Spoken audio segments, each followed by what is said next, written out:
Muchachos, ¿qué tal? ¿Cómo están?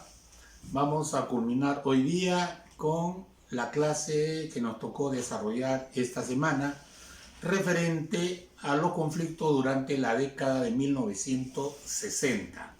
Recapitulando, estamos, ya saben, en el contexto de la Guerra Fría, proceso en el cual las dos potencias intentaron ampliar su dominio, sus zonas de influencia, sin llegar a un enfrentamiento directo. Producto de esto hay tres fases en el desarrollo de lo que se llamó la Guerra Fría.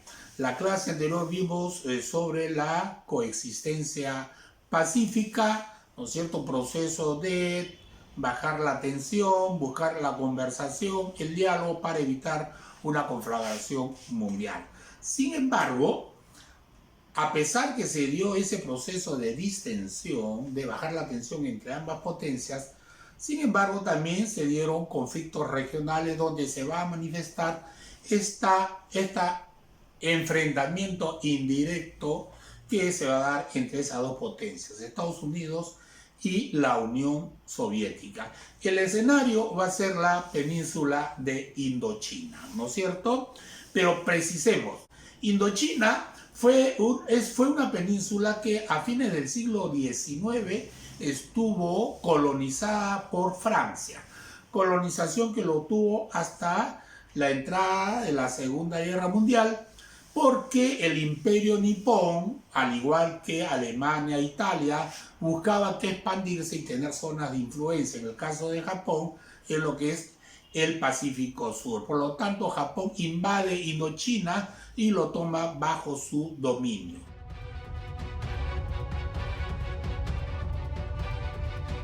Pero finalizada la Segunda Guerra Mundial, ¿no es cierto?, Japón derrotado se retira y los franceses pretenden nuevamente retomar su control, su posesión sobre la península de Indochina. Pero ya acá, en esta zona, se había desarrollado un movimiento de liberación de tendencia comunista liderado por Ho Chi Minh. Por lo tanto, se formó el movimiento llamado Viet Minh, ¿no es cierto? Y ante la pretensión de Francia de querer controlar nuevamente esa zona, se desarrolla una lucha de independencia, lo que se le llamó la Primera Guerra de Indochina, ¿no es cierto? Proceso que duró hasta 1954, donde los franceses no pueden dominar Indochina nuevamente, son derrotados y tuvieron que retirarse. Pero el acuerdo fue la formación de dos estados, Vietnam del Norte y Vietnam del Sur, dos zonas muy diferenciadas, pero con el acuerdo de que al año siguiente tenía que realizarse un proceso eleccionario donde la población iba a definir si se reunificaba o no ambas zonas, ¿no? Vietnam del Norte de tendencia comunista y Vietnam del Sur de tendencia procapitalista, ¿correcto? Bueno, resulta que en 1955 Dien,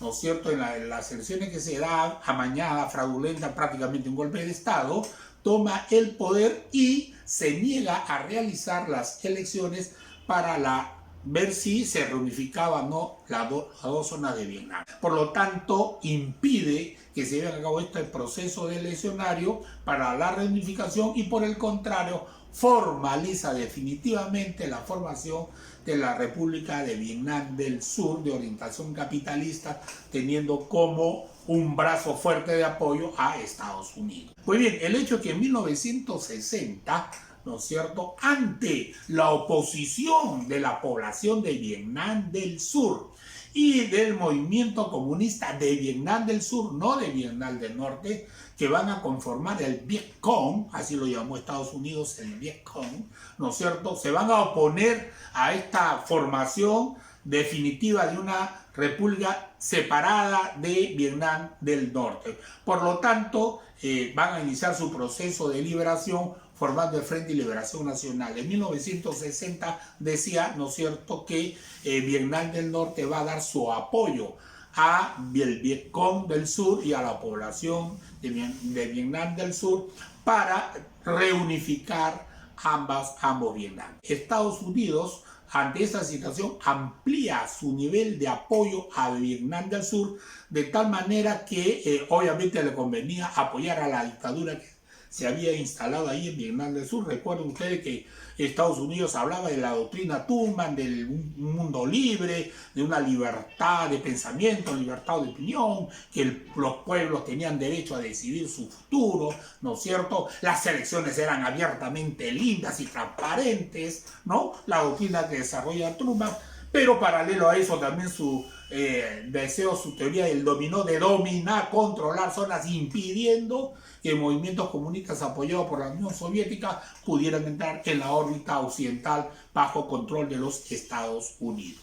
Resulta que en 1963 Estados Unidos envía 15.000 soldados militares como asesores, como consejeros militares, ¿no es cierto?, en el enfrentamiento que se estaba dando entre el ejército de Vietnam del Sur, el Frente de Liberación Nacional, el Vietcong, que tenía el apoyo de Vietnam del Norte. La pregunta es, ¿por qué Estados Unidos envía, ¿no es cierto?, esta cantidad de 15.000 asesores militares y después Estados Unidos tiene que ampliar su presencia, ya no solo como consejeros militares, sino ya intervención militar directa, de tal manera que en 1968 van a haber casi 500.000 de soldados norteamericanos interviniendo en la guerra de Vietnam, una guerra que era entre Vietnam del Norte y Vietnam del Sur para un proceso de reunificación. ¿Por qué Estados Unidos tiene que intervenir? Porque evidentemente la población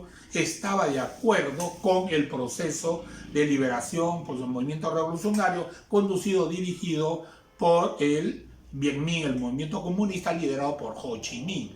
Era evidente que Estados Unidos, dentro de este contexto de Guerra Fría, no le convenía, ¿no es cierto?, que el sector comunista, la órbita comunista, ampliara sus zonas de dominio. De tal manera que Estados Unidos interviene, claro, bajo el pretexto de luchar por la democracia, por la libertad democrática del pueblo de Vietnam del Sur, pero como vemos, apoyó a un dictador que había impedido un proceso eleccionario para ver si se reunificaba o no Vietnam del Sur con Vietnam del Norte. Pero lo concreto y real es que esta guerra prácticamente le fue imposible a Estados Unidos, con el poderío militar que utilizaba, con las bombas químicas que estaban terminantemente prohibidas y que evidentemente arrasaron macabramente con miles de pobladores vietnamitas, arrasó con las tierras de cultivo en Vietnam del Sur, ¿no es cierto? Era evidente que no lo podía derrotar, y era porque la población vietnamita estaba firmemente apoyando al Vietcong y al ejército de Vietnam del Norte, ¿no? Era claro que no había posibilidades de que Estados Unidos pudiera triunfar, a no ser que Estados Unidos aplicara todo su poderío militar lanzando bombas atómicas. Pero obviamente, desde un punto de vista geopolítico, eso significaba un desastre para Estados Unidos, amén de que ya la población norteamericana, ¿no es cierto?, se oponía firmemente a la intervención norteamericana en Vietnam. Y si a esto le anudamos la presión mundial que también le presionaba a Estados Unidos para que se retire, la constatación de que era imposible que Estados Unidos pueda triunfar en Vietnam, porque la única forma era cometer genocidio, y eso era imposible que Estados Unidos pudiera llevarlo a la práctica, no le quedó otra cosa a Estados Unidos que entrar a un proceso de negociación que se va a dar en 1973 en la Conferencia de Ginebra, donde se acuerda básicamente ¿qué cosa? El alto al fuego, el reconocimiento de Estados Unidos de la independencia de Vietnam, su reunificación y por lo tanto la retirada de las tropas norteamericanas. Con esa retirada de las tropas norteamericanas, evidentemente ya la lucha era solamente entre el ejército del sur procapitalista contra el Vietcong del Vietnam del Sur, apoyado por el ejército del Vietnam del Norte, de tal manera que en 1975 es tomado por las tropas del Vietcong la capital de Saigón en Vietnam del Sur, de tal manera que al año siguiente, en 1976, se declara formalmente la reunificación de Vietnam, con la conformación de la República Democrática Popular de Vietnam. De tal manera que este proceso fue un completo fracaso para Estados Unidos, en su política de contención de avance del comunismo, ¿no es cierto? Básicamente, para que vean ustedes la magnitud de la intervención norteamericana, es que murieron aproximadamente 2 millones de personas y 3 millones de vietnamitas heridos. Miren ustedes la inmensa cantidad de muertos, 2 millones. Asimismo, por el lado norteamericano hubo más o menos 58.000 soldados muertos, lo que esto va a significar, ¿no?, un trauma, ¿no?, para Estados Unidos, que duró muchísimos años. Muchos soldados norteamericanos que llegaban a su país sufrían de trauma posguerra, ¿no?, por lo que habían vivido en la guerra que enfrentaron, el que no era para ellos. De tal manera que se conforma este triunfo del pueblo de Vietnam contra un poderío tremendo que tenía Estados Unidos.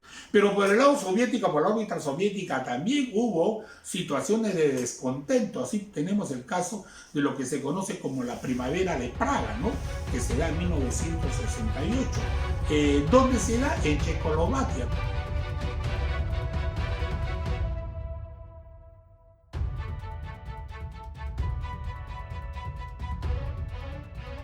Con su presidente, que era Dušek, ¿no es cierto? Alexander Dušek, que era presidente de Checoslovaquia y secretario general del Partido Comunista de Checoslovaquia. Checoslovaquia formaba parte de la órbita soviética, pero Dušek plantea lo que se llamó darle un rostro humano al comunismo en Checoslovaquia. ¿Y esto qué significaba? Hacer cambios democratizadores, libertad de opinión, la posibilidad de que existan partidos políticos que no eran de tendencia comunista, ¿no es cierto?, una apertura mayor para la población. Obviamente esta situación no fue del agrado de la Unión Soviética ni de los países del Pacto de Varsovia, de tal manera que ingresaron a Checoslovaquia y tumbaron todas esas reformas. Dušek tuvo que dejar, ¿no es cierto?, el cargo, y la órbita comunista liderada por la Unión Soviética volvió a tener control sobre Checoslovaquia, ¿no? Una lástima, unas medidas de liberación, de democratización dentro del orden comunista, porque Dušek no planteaba cambiar el régimen comunista. Dentro de ese régimen quería hacer este planteamiento, pero fracasó.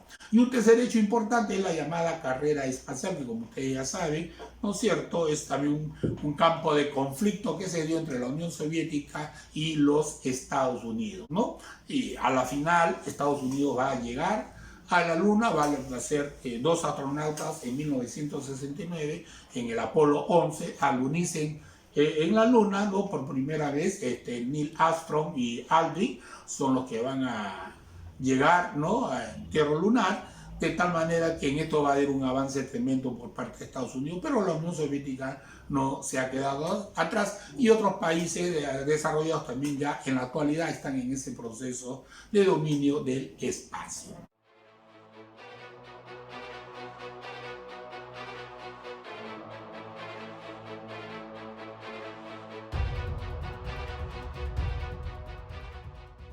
Entonces, como ustedes ven, siempre los procesos históricos que se van a dar en esta época van a estar marcados por el contexto de la Guerra Fría. Bien, muchachos, he querido hacerlo más sintético ya de lo que habíamos analizado el día viernes en nuestra conferencia. Nos vemos, cuídense, hasta luego.